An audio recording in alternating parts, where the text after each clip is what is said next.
All right, my friends, we are live. Well, kind of live, not really live at all. It's pre-recorded. I don't know why I even said live. It's not live. Okay, so it is Wednesday morning. We are looking at some more information from the Self Storage Association, and I got loads and loads of comments yesterday saying they agree with me, which is phew. I put out something yesterday thinking, have I made a mistake? Am I not seeing something? Even my dad got in touch and said, Dean, I read your newsletter because I didn't articulate it in the newsletter that I thought, because the newsletter is a bigger, got over 1,000 people now on that newsletter. And so it is a bigger amount of crowd, if you like, that it goes out to. And I thought, you know what, if I'm wrong, then I don't want to actually articulate in the newsletter. But yeah, I got so many people saying, Dean, it's over 150%. Percentage is a percentage, So yeah, thank you very much for the support. Phew. Right, today we're going to talk about source of inquiries. I think it's really, really interesting. We're talking about reviews as well. Again, something that I think we should be very, very, very much interested in. I'm going to be really quick because I've got one call today for an hour of my time, and I've got a meeting with Dan Bradbury, and I've got lots of other stuff to do as well. So I need to be fairly quickly here. So hopefully this will be around about 5 minutes long from now. Right, source of inquiries. I think it's interesting. I think it's definitely, I hate saying interesting all the time. I keep saying it all the time, but it is interesting to me. It's really interesting. This is self-storage porn. Right, we need to know where the searches come from. Yesterday, you remember that I was talking about I think the internet search, I think it was 68% came from internet searches, people who were potentially looking at self-storage, where would they go? Today, we're talking about source of inquiries, actually inquiries, and it says 82%. So yesterday's 68% to compare. I don't get it. And it added up to like 160% anyway, or more than 150. So I just don't get yesterday's. But we're going to talk about this one now. Source of inquiry. So this is what they say. Contrasting data from a public survey found the bulk of customers stated they first learned of their chosen self-storage store online, and this has increased since the last survey. So they've actually said themselves, have articulated themselves, saying that the customers, contrasting data from a public survey that we focused on yesterday. So that's good. So it's increased. It's increased here. Furthermore, because first of all, when I saw these figures, if you're looking at the newsletter today that I put out, it says internet search was, I'm getting a phone call, was 55%. I don't know who that is. As you'll know, if you know me, I don't answer phone calls anyway, and certainly not numbers I don't know. Sorry if it's you. Some people get my number. Honestly, I don't know how people get my number. Right. So if you look at the graph, it's actually saying internet search 55%. And when I first saw that, I was like, 55%? Are you mental? It's not 55%. So that's 45% come from other avenues other than internet. No, it's impossible. Anyway, so furthermore, this is reading again back onto the thing, what the Self-Storage Association have put in the report. Furthermore, those that did not select the internet here were asked, so the people who didn't select internet in the 55% were asked if they researched online, of which 61% said they did.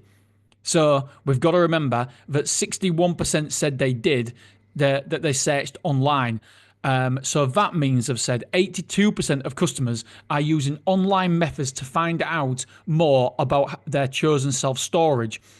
I want to point out, yesterday I give it grief, the report.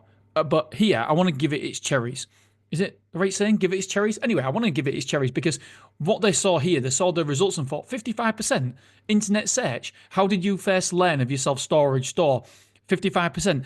And so they thought, that can't be right. We know the data is wrong here. So what they did was they asked if so people who didn't select internet search, they asked if they researched them online, and 61% said they did. So that is very good that the actual report took it in its own hands and thought, do you know what, that data is incorrect here. How could it be incorrect? What we need to do is find out a little bit more. So kudos. So 82% of customers used internet search to find their self-storage. Referrals have also increased from 9.7% to 13%. I think when we did it, we had it around about 12%. So we're bang on the money there. Or rather, the report's bang on the money because our data's better. I'm joking. Further showing the power that an active referrals program and delivering exceptional service can have on gaining new customers. 100% agree.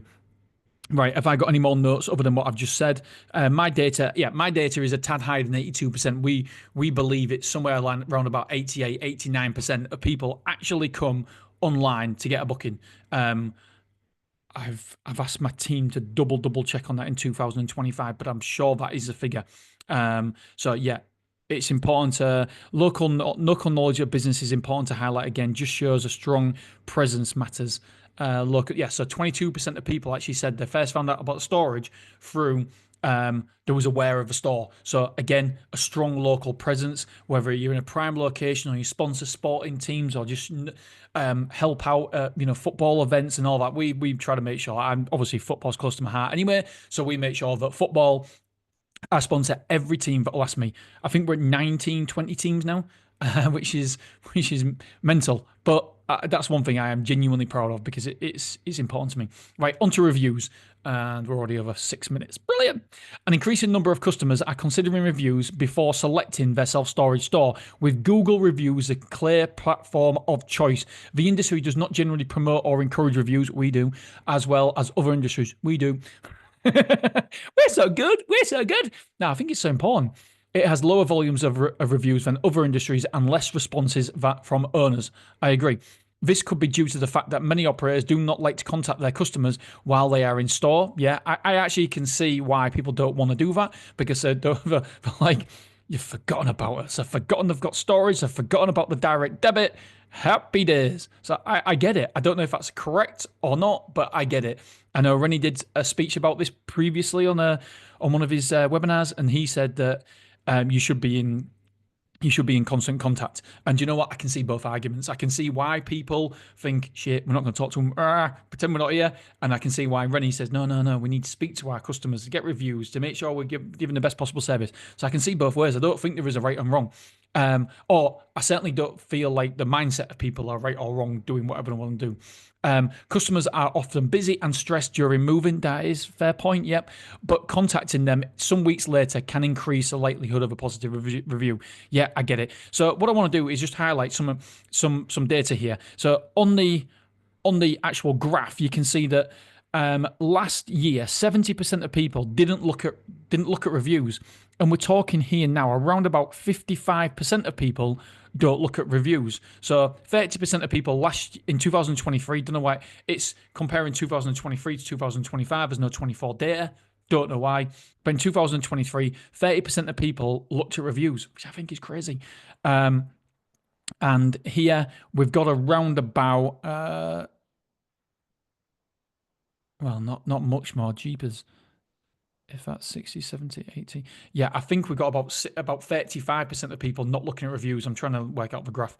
They really should, instead of just putting the graph, it'd be great to have the number inside the graph. It'd be good just to have 37%, 65, whatever it is, just so we know what it is, because we're trying to line it up and think, so yeah, most people don't look at reviews. I found that staggering. If I go on holiday, I will look at every single review all the time because I think it's crucial. I think it's so important. And yeah, by the way, I'm going on a stag do in 2 weeks today, and I'm going to a 2-star hotel, I think it is, and the reviews are shocking. Reviews are shocking, honestly. And I'll just say I haven't got a problem with 2-star hotel, but I have. I'm a snob. I'm a proper snob, and I don't want to stay in a 2-star hotel on a bloody stag do.